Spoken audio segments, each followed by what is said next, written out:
Mike Mayock, the GM of the Las Vegas Raiders, is with us. Mike, this is a very cool cause, and it's very impressive that your young guys are the ones leading the way on this. Well, I'll tell you one thing. If you don't like Maxx Crosby, you don't like human beings. I mean, Max, his girlfriend Rachel, I think they have 3 dogs now, and Max is just one of the most open and interested people I've ever met in my life of any age group. And we're pretty excited about our young guys because I think in addition to wanting to be great football players, I think they also want to really make a difference in our new community. So interesting how with Maxx Crosby, like a kooky guy, just a quality guy. Give us a story. Max is one of those guys that is a man's man. He's got more energy than the Energizer Bunny. And the cool thing that I thought was when he showed up last year, I mean, I challenged him the night we drafted him. I got on the phone and said, look, you're too skinny. We're going to put you together with Deuce Gruden, John's son, in the weight room. And if you're going to be a good player in this league, you got to get stronger. Because he was a kid that with length, athletic ability, he could bend. We just didn't think he was strong enough. And he came in at about 252 to 254 and ended up against Denver week 17. He was about 270 pounds. And it is rare for an NFL rookie to gain 15, 16, 17 good pounds during the season. I mean, rare. So he came in, enhanced nutrition, the weight room, put the weight on, got bigger, stronger, faster, and we didn't expect 10 sacks out of our 4th-round pick a year ago. And he just surprised us on all fronts. He was awesome. You've talked about drafting people, quality people, and looking for that when you make draft picks. So did you kind of know this about him going into his time with the Raiders? Well, we got to know all of our draft picks a little bit. And, all of them, you can look at anybody throughout the league, and there's some pimples on just about everybody. But that's part of growing up in this world. And the thing we loved about Max was he was just so open about wanting to be not just a great football player, but a great man. And open about things that were going to challenge him in life that he had to get better at. And I think the self-awareness for a young man was awesome. And I'm telling you, he came in and the friendship from day one that he and Cleve Farrell engendered, they called themselves Salt and Pepper. And, when you get into to where we are in our world today, when you have a young white man and a young black man and they're brand new in your football team and they bond instantly, and they show everybody what genuine friendship is all about. And I thought the 2 of them from day one were awesome. Mike Mayock, GM of the Raiders, is with us during the Athletes Doing Good Radiothon hosted by Maxx Crosby. If you want to contribute, you can donate, bid on auction items at, text MCR 2020 to 76 278. Reading up and chatting with Cleveland Ferrell, he also put on some weight, and that's impressive. I think he's put on at least 15, 13 pounds, something like that during the offseason, because this is mostly work you got to do on your own, especially with these weird conditions we're in right now. Yeah, and the thing that I like is when we get off the bus, we get off the bus this year with 3 defensive ends, that Cleve Farrell, Maxx Crosby, and Carl Nassib, that are all in the plus or minus 6'6", 270-pound range.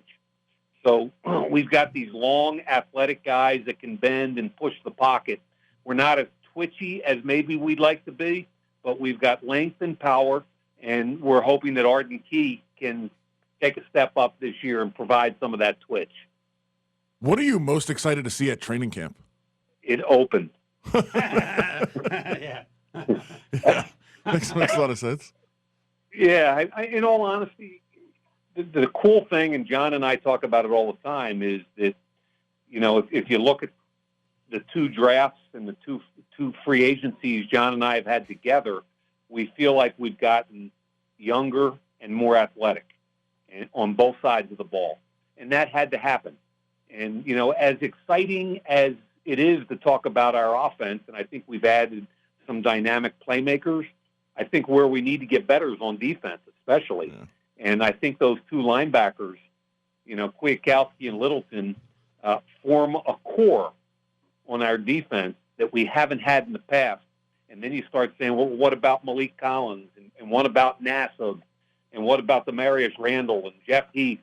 We're talking about guys on all three levels of our defense that at least help us get better. And we got to get a lot better on defense. I don't feel like people have talked enough about Damarious Randall. What does he bring for you guys? Well, when I was back in television and doing all the, the draft rankings and everything, it's funny because I had him ranked as the number one free safety coming out in college football that year, and he had played a lot of corner, and people were kind of split on him where he should play in the NFL. And when I called him for the first time in the off season about signing him as a free agent, the first thing I did was remind him to go check my old college rankings and see where I had him. And he started laughing. He says, Mr. Mayock, I know exactly where you had me. That's why we're on the phone right now. So what I believe is that he could be a wonderful complement to John Abram.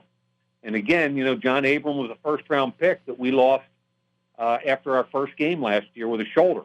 And I think John is one of the most invested, intelligent athletes I've been around. John will knock you in the dirt. John is tough. John has all of that. He can cover. He can run. We think John's got huge upside. And now we're going to pair him with Damarious and Eric Harris. And we think Damarious brings some athletic ability where he can drop down and cover a slot. So we think there's a potential pairing there that could be exciting. But don't forget about Eric Harris. He's played a lot of good football for us. And we signed Jeff Heath, who started a bunch of football games for the Cowboys. So, again, this is all about creating competition throughout our team and especially on defense. The website is athletesdoinggood.org to donate online. It's the Athletes Doing Good Radiothon hosted by Maxx Crosby, and Mike Mayock is with us from the Raiders. Well, let's find out what's going on with you. Are you here permanently? If so, what has the move been like? Finding residents. I mean, this is quite the challenge again in these times. Yeah, it has been a challenge because A, we have the virus, and B, we had construction, and we had some construction delays because of the virus. So, we've got this brand new stadium that's just lights out, just freaking gorgeous. We've got this brand new facility in Henderson, same thing. It's just so different than what we had in Alameda. And we weren't even allowed in it until about 3 weeks ago. So I was out there for a period of time. I'm back on the East Coast now, and I fly into Vegas again on Thursday. And I'm looking forward to getting back into our new facility with John Gruden and getting to work and hoping that training camp will start on time. What was it like that first day walking in there at that facility? It was, I've been in it before while it was under construction. I've seen all the videos. I've seen all the blueprints. But until you actually walk into the building and just get a feel for how big it is, get a feel for I look at it from a player's perspective a little bit and then from my own perspective as far as functionality. And from a player's perspective, just the locker room's unbelievable. We've got practice fields outside that are natural grass. We've got 1.5 practice fields inside, temperature controlled. If you're a player, you're going to walk into the lunchroom. You can have breakfast at 5:30, 6 in the morning that is world class. The nutrition, we've taken a complete step up as far as where our nutrition is and how we can help service our players. And that's part of what we're trying to get all of our players to buy into is that it's about everything. It's about nutrition. It's about taking care of your body. It's not just about the weight room and the field. And I think for the most part, our players have bought in, and I know they're excited. They text me, we talk. They're really excited to get in the building and take it for a test drive. This is a goofy one, but I saw last week that you guys signed one of the executive chefs from Momofuku on the Strip. Who's in charge of that? Is Mike Mayock interviewing chefs? Are you looking through resumes? No, is the answer to that. And I also know my limitations, of which I have many. And Fat Mike is not a very good nutritionist. Yeah, I so wanted a story where you're like, well, we looked at this guy back in 2016 when he was first coming up, and I had him number 2 in the country as a potential executive chef, and now we got him. Now we got him. No, that's why we hired a nutritionist. There you go. Nutritionist called Ricky Ying, who's done a great job. Another dopey question. You mentioned the outdoor fields. How much work do you do outdoors? Obviously, Adam and I have been here for like 30 years, so we know the heat. Adjusting to the heat, not that easy when, if you're going to work outdoors. No, we've had some conversations with people that have coached there before, like Tony Sanchez, who was at UNLV, and just asked about, what time do we have to be done practice? What can you get done outside? What can you do? So the advantage we have, as opposed to, say, a UNLV, is we've got the grass fields outside, we've got the indoor climate-controlled fields, and we have a stadium. So we really have 3 different places that we can rotate through, and based on what we've heard, if we're going to be outside, we've probably got to be done by about 10:30 in the morning in July and August. Yep. So the harder part this year, I think we can figure all that out because we have 3 different surfaces to practice on.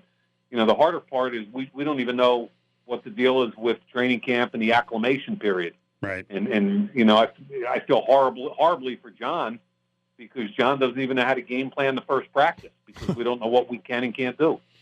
Everyone listening, you want to give to this charity. It's the Athletes Doing Good Radiothon hosted by Maxx Crosby. You text MCR 2020 to 76278 as we're talking to Mike Mayock as we wrap things up here. Go ahead, Adam. Yeah, Mike, I was going to ask, how difficult is it going to be the way this summer has gone? We've talked a little bit about how weird it's been with, not being on the field, not having a lot of the OTAs and that sort of thing. Not only for you guys, but around the league. How tough is it going to be for younger players to really make an impression in training camp? I talked to all of our rookies' parents, girlfriends, wives, loved ones via a Zoom conversation about a month ago, and I didn't sugarcoat it with them at all. And I just basically said that your loved one is going to have the biggest challenge, I think, in the history of the NFL as far as either making a team or making a significant impact on a team year one just because of this offseason. And my message was kind of, your loved one better be ready to go and hit the ground day one, because there's no off season. A lot of these guys haven't even met their position coaches, and who knows what the time frame is going to be, what we're allowed to do, what we're not allowed to do, how many preseason games we get or don't get. My message to all of our young players is, you better take advantage of every friggin' rep.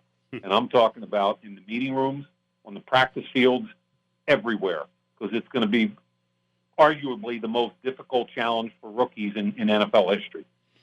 Well, I got to say the football season might be in question, but you guys have hit the ground as promised. We heard a lot about the Raiders organization and all the charity and all the work you guys do in the community. And in a time of need, I think you guys have stepped it up big time. So thank you so much. Yeah, absolutely. Where's Max? If he's hosting this thing, why isn't he sitting next to me? I know, right? He's going to be on a little later in the day with us. So, Mike, tell him I said hey. We will. Thanks, Mike. We appreciate it. Thanks, guys. There you go, Mike Mayock.